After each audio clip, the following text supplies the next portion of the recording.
Parents on Long Island making their voices heard at the first school board meeting since sweeping budget cuts and layoffs were announced last month. Fox 8 Jessica Formoso is in Amityville, where dozens of teachers and other employees are set to have their positions eliminated.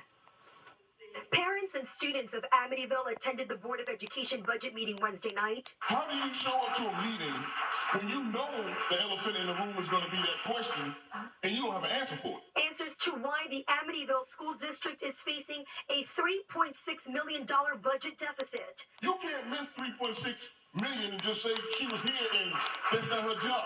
You should know where it is. As a result, the district is making cuts and laying off 47 staff members, which include 25 teachers, 6 teaching assistants, 5 monitors, 2 security guards, and 1 custodian. I've sat on boards too, and when things go wrong, it's your fault.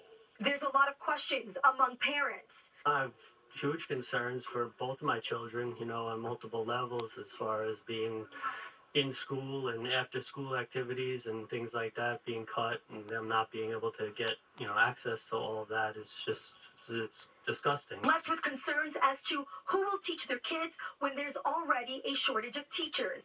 Elidi, a high schooler, says last year she didn't have teachers for over 6 months in various subjects. 6+ months being uneducated in English, Spanish, and math. That's 7 months out of the year that they were just pushed forward without having to worry about their grades. It's detrimental because we need those Regents credits to pass school and graduate, and if we don't get them, we can't graduate. In the budget discussed tonight, there is a line for raises to the superintendent and assistant superintendent. On page 3, there's $5,100 built into the budget. I didn't see anybody object to this for a raise to the superintendent. If we're cutting staff, if we're limiting staff to 1 ream of paper a month, why are we giving the superintendent a raise? But the board says they're just budgeting for those raises. It doesn't mean they will get an increase. Meanwhile, the superintendent of schools addressed the crowd. We find ourselves at a pivotal juncture. Our primary objective remains twofold: to explore avenues for reducing this increase, and if necessary, to seek the community's support in honoring the tax levy increase. And the Board of Education president saying at this meeting that they will be hiring a forensic audit to investigate where the money went. In Amityville, I'm Jessica Formoso, Fox 5 News.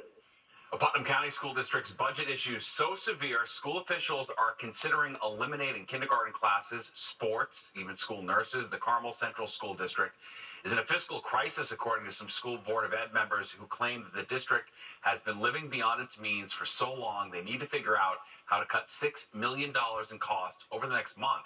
All non-mandatory programs and positions are at risk of being on the chopping block, including kindergarten. I think it's terrible. I think it's a sin to have a school district cut things when we've been taxed upon taxed upon taxed. I think it's outrageous, and I really think it could have been avoided. The state imposed deadline for a final decision on what will and not be cut